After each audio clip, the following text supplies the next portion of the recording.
Hello, everybody, and welcome back to NCAA 2004 in the Alabama Crimson Tide Dynasty mode. And we are here getting into bowl season, taking a quick look over Michigan's schedule because they are our opponent today. And here you can see that they have quite the murderer's row here of a schedule, performing very well within it, but you already know they only have one loss, and I bet you're already figuring out who that loss is to, and it was to number 8 Ohio State. They got blown out by the Buckeyes, so I haven't really focused too much on the game and the results of the game, but it's largely been what's decided Michigan's seasons for like most of this series. But Michigan's been a little bit inconsistent in like the mid of this series, like in years like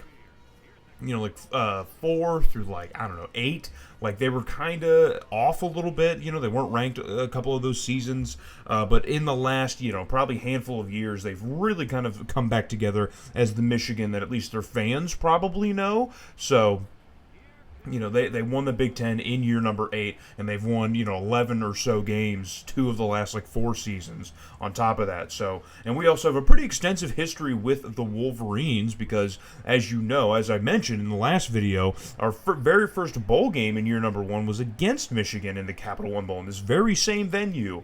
We played Michigan and lost. They did beat us, but that was how our first season ended. And since then, we've played Michigan a couple more times because I think I've also mentioned before that this game loves to recycle the out-of-conference schedule. Like every few years, they just recycle the same games.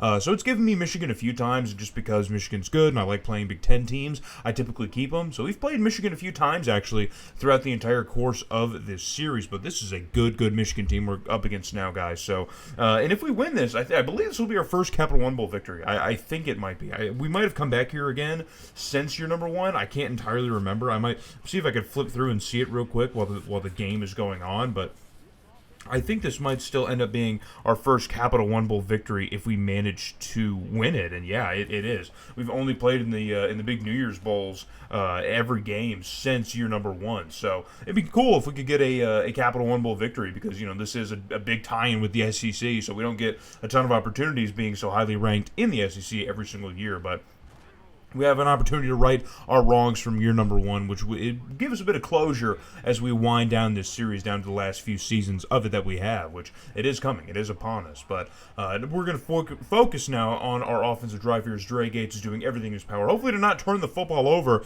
something he's had a problem with all year, and hopefully we can see the end of it this season here in his first season as a starter, maybe next year. He'll grow out of it a little bit and learn how to protect the football just a tad more. That's what I would love. But a person who protects the football, not only protects the football, but does a lot of good things with it, is that man right there, Blackman. Lionel Blackman gets into the end zone for touchdown number 17. Can you believe it? 17 touchdowns, which, I mentioned in the last video as well. Those are Heisman numbers. He split a lot of the time with J.C. McClintock, the fullback, in terms of yardage. So, or else he probably would have won the Heisman. But the person who did win the Heisman is on the Wolverines offense right now, today. He is one of the biggest contributors for this offense. Obviously, I should not have to tell you that, but he is. But now Michigan is on the move now, and they're already in our territory on a 3rd and 3. But instead of going to the running back, they're going to go to the fullback, Ken Halloway, who is a senior, and he hasn't done a whole lot for Michigan. But the craziest thing about Michigan not having the Heisman winner on their team, their backup running back also has almost 700 yards and 5 touchdowns. They literally had 2 starting caliber running backs on their offense this year, which I can see why they were so good, but unfortunately it did not lead to a Big Ten title. So, it's tough. It was a loaded Big Ten as well last season. You know what I mean? It's been pretty tough. The conference has been tough for Michigan to find their way out, but Dre Gates is finding his way out, finding a little bit of an opening and trusting in the legs, and they're going to work out for him as he dives for the end zone. It's another rushing touchdown for Dre Gates. So we've seen a couple of those in most recent weeks. I think he had a big one in the SEC championship game as well.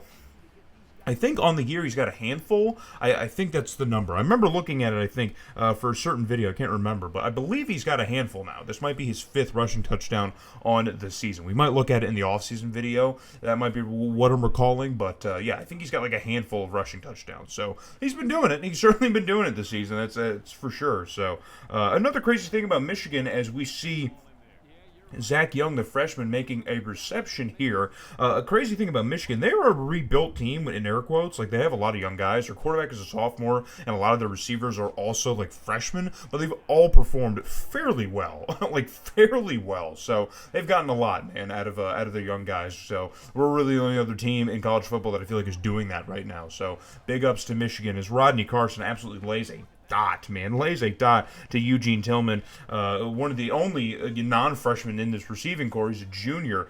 He's had over 1,100 yards, almost 1,200 yards. That probably gets him over it. He's at 1,195, so that gets him over 1,200 yards on the year, and that is touchdown number 5 for Tillman. So Michigan tying things up here late in the half, but we've got time here. With just under 10 seconds, we were able to get this one all the way downfield and find Hines. David Hines is going to give us at least a chance here as we're trying to race up to the line to scrimmage as the ref sets the ball. Now the clock will run, and Gates down to his last opportunity unless we can get down before time expires. And the pass is completed. And with 1 second on the clock, Sick Naban's going to run down the line, hitting his hands, and you're calling that timeout. So we're going to at least be able to get an extra 3 points before the half is over. Very sketchy with the time management. We've seen this before with this team and with Sick Naban.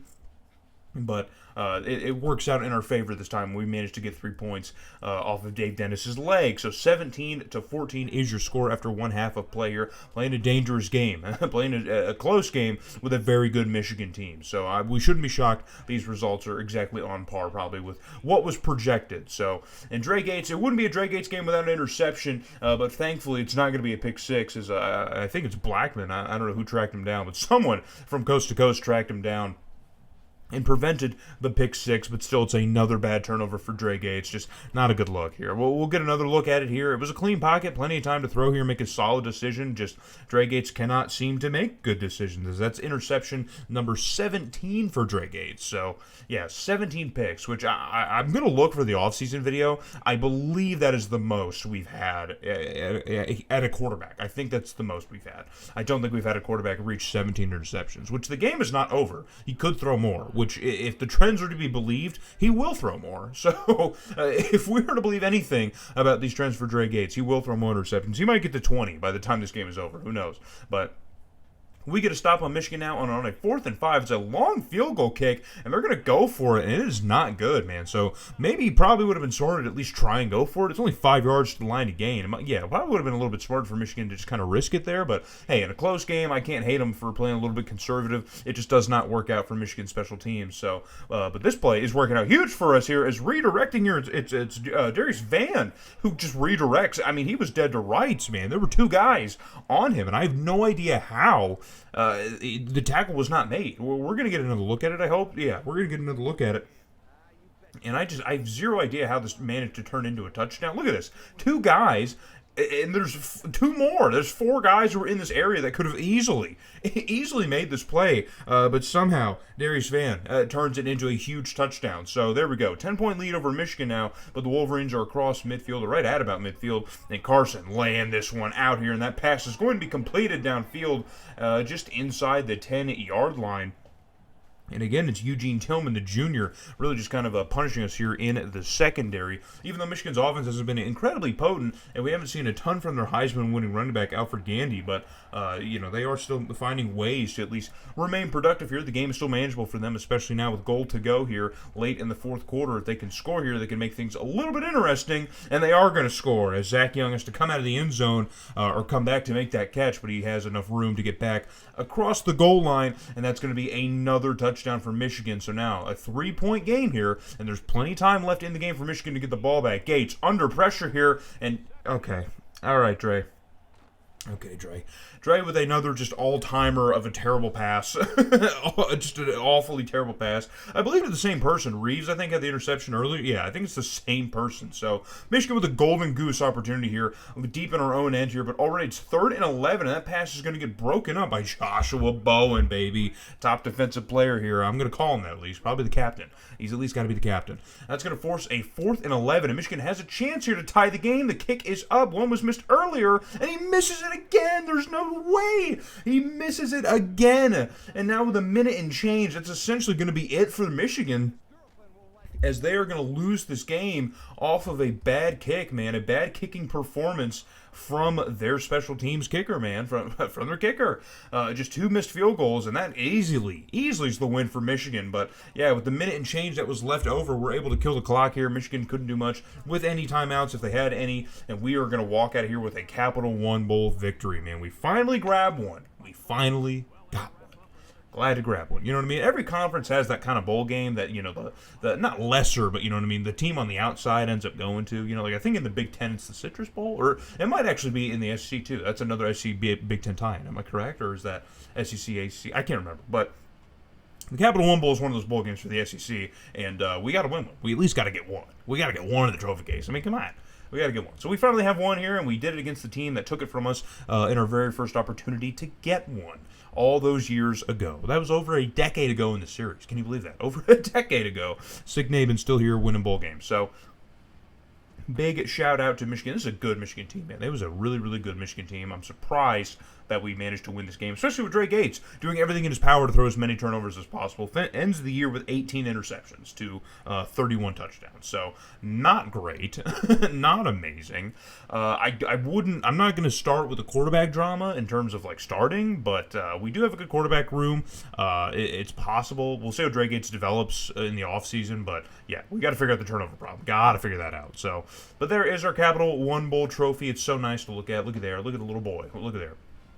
We are Capital One Bowl champions. Just add it to the list of all the bowls that we have won. All the good bowls, like the Sugar Bowl and stuff, just add it to the list. And we get an invitation to go all the way to Maryland to coach the Terrapins here, who are coming off an ACC championship victory in an 11-2 season. But the Terrapins have been struggling to get over the hump here since being in the national title game here, being in the Big Dance, I think in year 8 or year 9. So it's been a little bit for the Terrapins, and I guess they're just kind of desperate. They just need us here since they lost to us in year 7. So I guess they're going to try and swindle us away from Tuscaloosa. It is not going to happen. We're staying here at least for another few seasons as this series is beginning to wind down. And Colorado State finally gets over the hump and wins a national title. So we're going to leave it on that note, and I hope to see you guys in the offseason video next.